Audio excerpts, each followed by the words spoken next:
प्रभु, वहां लंका में राक्षसों के बीच था, फिर भी अकेला था। यहाँ वानरों के मध्य हूं, फिर भी प्रतीत होता है कि अपनों के बीच हूं। आपकी दया का पात्र बनकर मैं कृतार्थ हुआ प्रभु। आज मैं शपथ लेता हूं, जो राक्षस अधर्म के साथ है उनका वध करने में और माता सीता को मुक्त कराने में मैं आपका साथ दूंगा।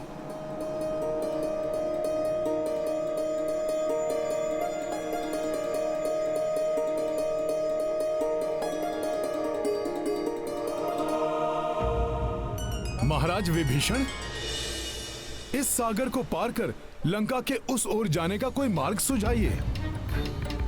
महाराज, सागर पार करने के सिवाय लंका पहुंचने का कोई और गुप्त मार्ग भी है क्या?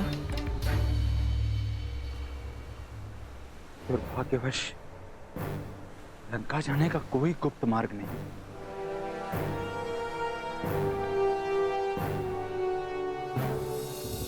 सर्वप्रथम तो वे वानर लंका में प्रवेश ही नहीं कर सकेंगे, और यदि वे प्रवेश कर भी गए तो कदापि मेरे अस्त्रों के सामने नहीं टिक सकेंगे, कदापि नहीं।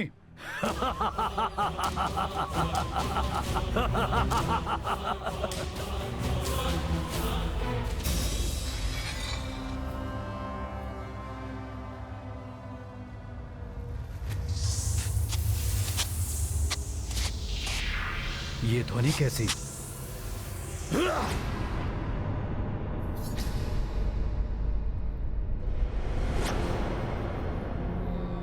प्रणाम पिताश्री, क्षमा चाहता हूं।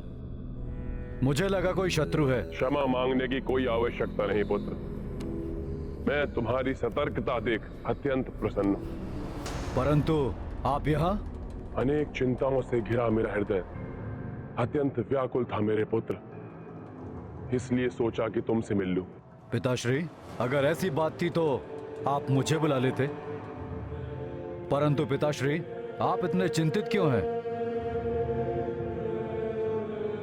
चिंता तो है पुत्र, कहीं विभीषण का कथन सत्य न हो। क्या आपको ज्ञात नहीं कि उस वानर ने क्या चेतावनी दी थी? सब मारे जाएंगे, सभी औरतें विधवा हो जाएंगी, सभी बच्चे अनाथ हो जाएंगे। कहीं सीता को लौटाकर उस वनवासी नर के समक्ष समर्पण ही उचित तो नहीं?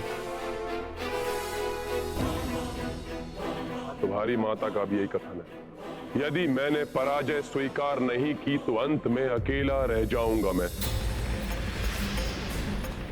पुत्र, कहीं मैं सच में सभी को ना खो बैठूं। ये चिंता लंकेश रावण को शोभा नहीं देती पिताश्री। काकाश्री के कायरतापूर्ण कथन पे आपको ध्यान नहीं देना चाहिए। हम अत्यंत शक्तिशाली हैं, बलशाली हैं। उन दोनों नर और वानर का संहार करने में भली भांति सक्षम है हम सीता को कदापि नहीं सौंपेंगे पिताश्री। वो युद्ध चाहते हैं तो हम युद्ध करेंगे। उनकी संपूर्ण सेना को धूल धूसरित करके रख देंगे हम। तो फिर हम लंका कैसे पहुंचेंगे?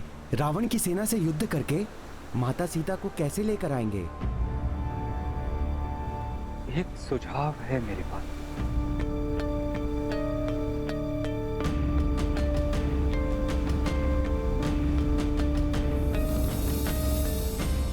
प्रभु श्री राम के पूर्वज महाराज सगर ही सागर की उत्पत्ति का कारण थे। इसलिए यदि स्वयं प्रभु समुद्र से मार्ग देने का अनुरोध करें तो कृतज्ञतावश ये स्वयं उन्हें और वानर सेना को मार्ग दे देंगे। विस्तार से बताइए महाराज विभीषण, महाराज सगर के कारण सागर का जन्म कैसे हुआ? बहुत समय पूर्व महाराज सगर ने अश्वमेध यज्ञ का आयोजन किया था। यज्ञ के मध्य में देवराज इंद्र ने उनका अश्व चुराकर कपिल मुनि के आश्रम में छुपा दिया। तब महाप्रतापी महाराज सगर ने समस्त दिशाओं में अपने 60 सहस्त्र पुत्रों को उस अश्व को ढूंढने के लिए भेजा। जब उन सगर पुत्रों को पृथ्वी पर कहीं भी वो अश्व नहीं मिला, तब उन्होंने उस अश्व को ढूंढने के लिए पृथ्वी से पाताल तक खनन प्रारंभ कर दिया।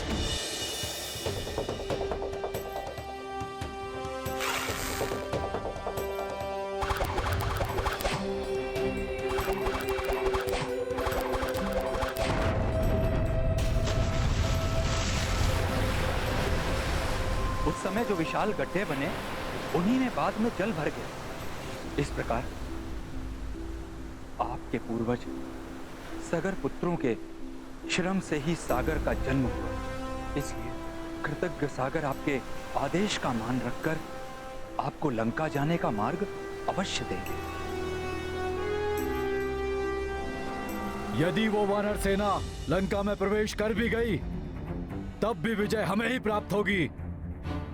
इंद्र को जीता है मैंने, देवताओं को धूल चटाई है, ब्रह्मा से ब्रह्मास्त्र प्राप्त किया है मैंने। आपका ये पराक्रमी पुत्र अकेले ही उस वानर सेना को परास्त करने की क्षमता रखता है। परंतु पुत्र, उस वानर को पराजित नहीं कर पाए थे तुम। स्वयं पकड़े जाने का स्वांग किया था, तुमने नहीं पकड़ा था। यहां तक कि तुम्हारा ब्रह्मास्त्र भी उस पर कोई प्रभाव नहीं डाल पाया। प्रतीत होता है कि आपका अपने पुत्र के पराक्रम से विश्वास उठ गया है पिताश्री। यदि ऐसा है तो मेरा जीवन व्यर्थ है। आपके निराश होने से पूर्व मैं अपने जीवन का अंत कर लूंगा। मुझे अनुचित मत समझो, स्वयं को लेकर चिंतित नहीं हूं मैं, सदा तुम्हारी विजय चाहता हूं। परंतु चिंतित हूं मैं, इस समय तुम उस नर और वानर का सामना करने में सक्षम नहीं हो पुत्र। आप चिंतित मत होइए पिताश्री, मैं अपनी इष्ट देवी माता निकुम्ला देवी से प्रार्थना कर इस युद्ध में विजय प्राप्ति के लिए माता का मार्गदर्शन लूंगा पिताश्री। अमरत्व के समान कोई वरदान मांग लूंगा। मुझे आशीष दीजिए पिताश्री कि मैं इस प्रार्थना में सफल हूं।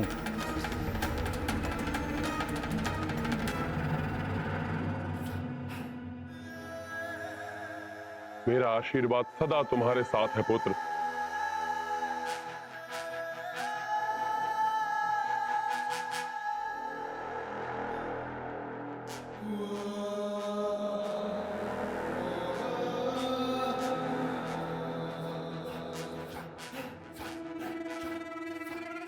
लंकेश, तुमने मेघनाथ को उकसाने का लक्ष्य किया है। हम सागर से सहायता लेकर अपना लक्ष्य प्राप्त कर सकते हैं, परंतु वो तो मेरे पूज्य हैं। मैं उन्हें आदेश देने की गृहस्थता नहीं कर सकता। सविनय प्रार्थना करूंगा उनसे। प्रभु, इसके लिए सागर तट पर हनुमान समुचित व्यवस्था कर देगा।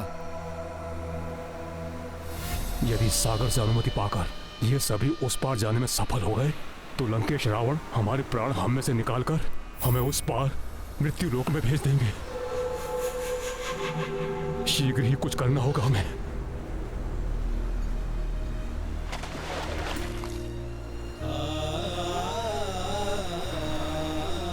हे महाविशाल समुद्र देव, मैं सगर वंशज दशरथ पुत्र राम आपकी शरण में आया हूं। मेरे पूर्वज महाराज सगर के द्वारा आपकी उत्पत्ति हुई।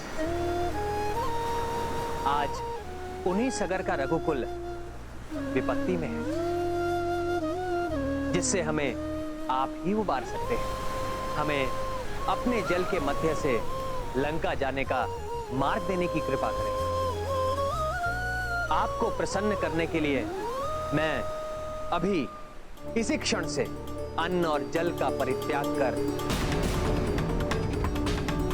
आपके द्वारा मेरी प्रार्थना स्वीकार करने तक मैं यहीं स्थित रहूंगा।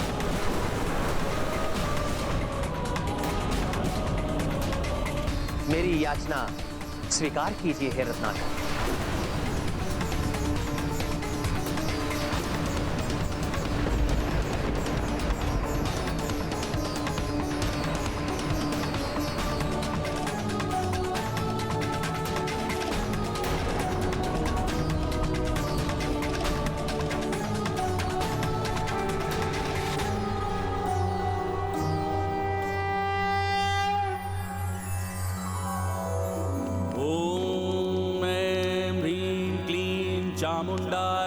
ॐ ग्लौं हुं क्लीं जूं सः ज्वालाय ज्वालाय ज्वल ज्वल प्रज्वल प्रज्वल ऐं ह्रीं क्लीं चामुण्डाय विच्चे ज्वल हं सं लं छं फट् स्वाहा।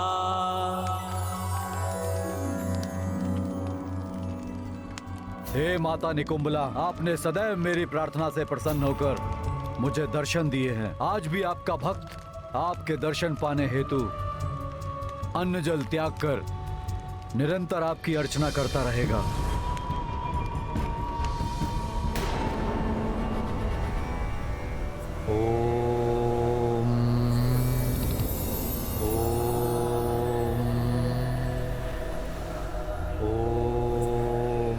यदि राम या सुग्रीव इस वानर से दूर चले जाएं और एकांत में मिल जाएं तो मैं अवश्य अपना प्रभाव दिखा सकूंगा। हाँ, ऐसे में जब प्रभु अत्यंत महत्वपूर्ण उपासना में रत हैं, असुरी शक्तियां शांत नहीं बैठेंगी। वो अवश्य ही कोई व्यवधान डालने का प्रयास करेंगी।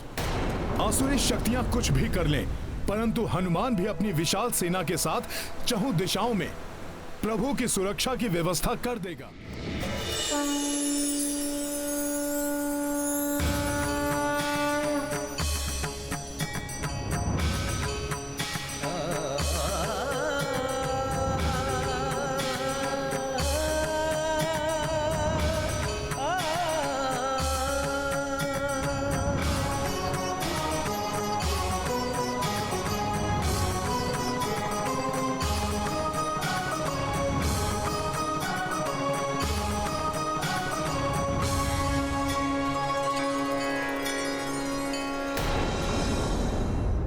पंचरूपी हनुमान ने पांचों दिशाओं से प्रभु और उनकी आराधना को सुरक्षित कर दिया है। इस अभेद्य सुरक्षा को भेदने का प्रयास करने का साहस कोई भी राक्षस नहीं जुटा पाएगा, परंतु फिर भी मैं अपनी सेना को सचेत कर देता हूं। ये दुष्ट मायावी वानर तो हमारे मार्ग में कठिनाइयां उत्पन्न कर रहा है। देखा, मिल गया अवसर। वानरराज सुग्रीव एकाकी ही इस मायावी से दूर जा रहे हैं। अब मिलेगा सुख शुभ को।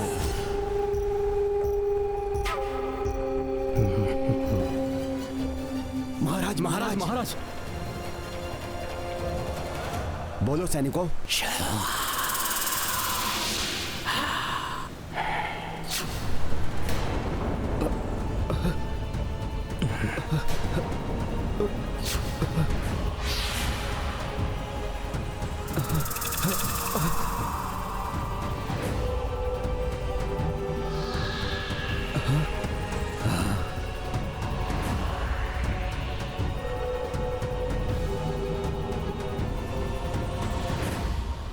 राजपाट, पत्नी सुख और समस्त ऐश्वर्य को त्याग कर व्यर्थ ही यहां भटक रहे हैं आप। इस वनवासी का साथ देकर क्या प्राप्त होगा आपको वानर राज? बताइए, क्या प्राप्त होगा आपको? क्यों अपने जीवन और सेना को संकट में डाल रहे हैं आप? तो कहिए वानरराज, अब क्या करेंगे आप? मैं उस वनवासी राम का साथ नहीं दूंगा।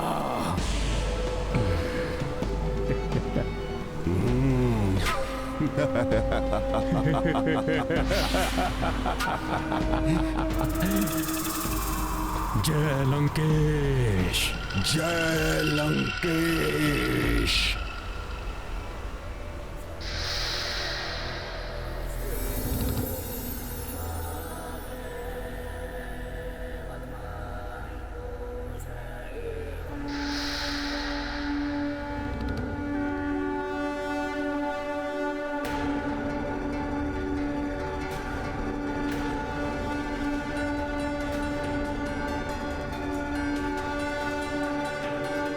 ये अकस्मात क्या हो गया महाराज सुग्रीव को? ये महाराज सुग्रीव संपूर्ण वानर सेना को क्यों एकत्रित कर रहे हैं?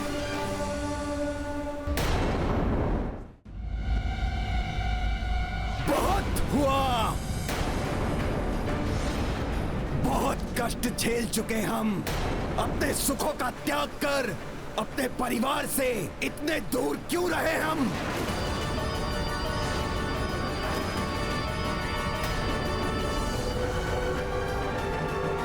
क्यों किसी दूसरे के कार्य को पूर्ण करने के लिए अपना समय और शक्ति व्यर्थ गंवाए?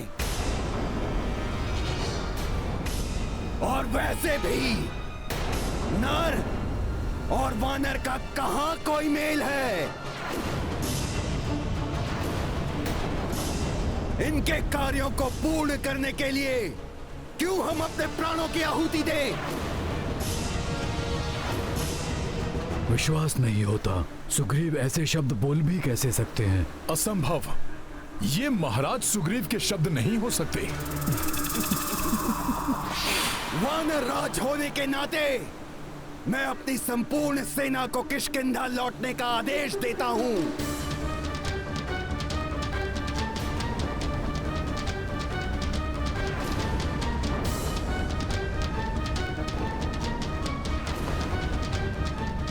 महाराज सुग्रीव, आप ये क्या कह रहे हैं? मैं वही कह रहा हूं रीछराज जामवंत जी, जो आपने सुना है। मेरा सुझाव है आप भी मेरे साथ लौट चलिए। महाराज, अग्नि की शपथ लेकर प्रभु श्री राम का साथ देने का प्रण लिया है आपने, उसे कैसे भुला सकते हैं आप? अपनी शपथ ही भूले हैं महाराज सुग्रीव, या ये भी भूल गए कि आपके अग्रज वाली का वध कर प्रभु श्री राम ने ही आपके प्राणों की रक्षा की थी और आपको महाराज की उपाधि दिलवाई थी। कृतज्ञ नहीं हूं मैं। हाँ।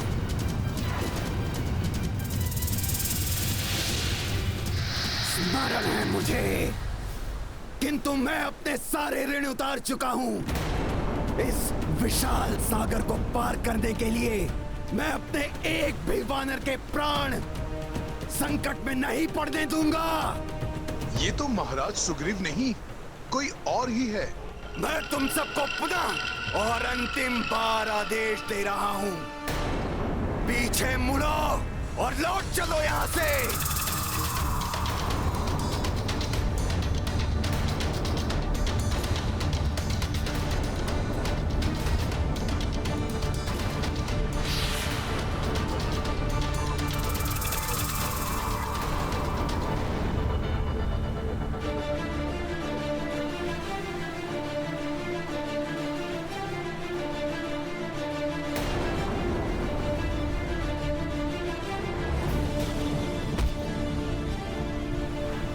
हमें लौटना होगा। क्यों साथियों? हाँ बंधु, हाँ बंधु, चलो हमें लौटना होगा। महाराज का आदेश है। महाराज का आदेश है, चलो चलो। महाराज सुग्रीव, ये आप ही कह रहे हैं, विश्वास नहीं होता। चलो चलो चलो चलो चलो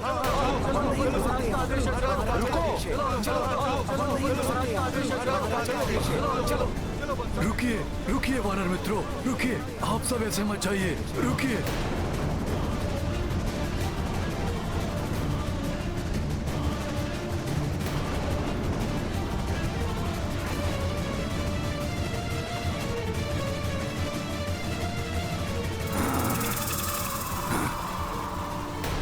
मेरे साथ चलो और लंकेश रावण के प्रकोप से बचो।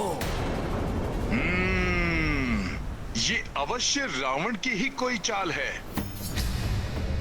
यदि महाराज सुग्रीव ने यहां से प्रस्थान किया तो मुझे कुछ तो करना होगा, किंतु यहां से जा भी तो नहीं सकता मैं। क्या करूं मैं? चलो।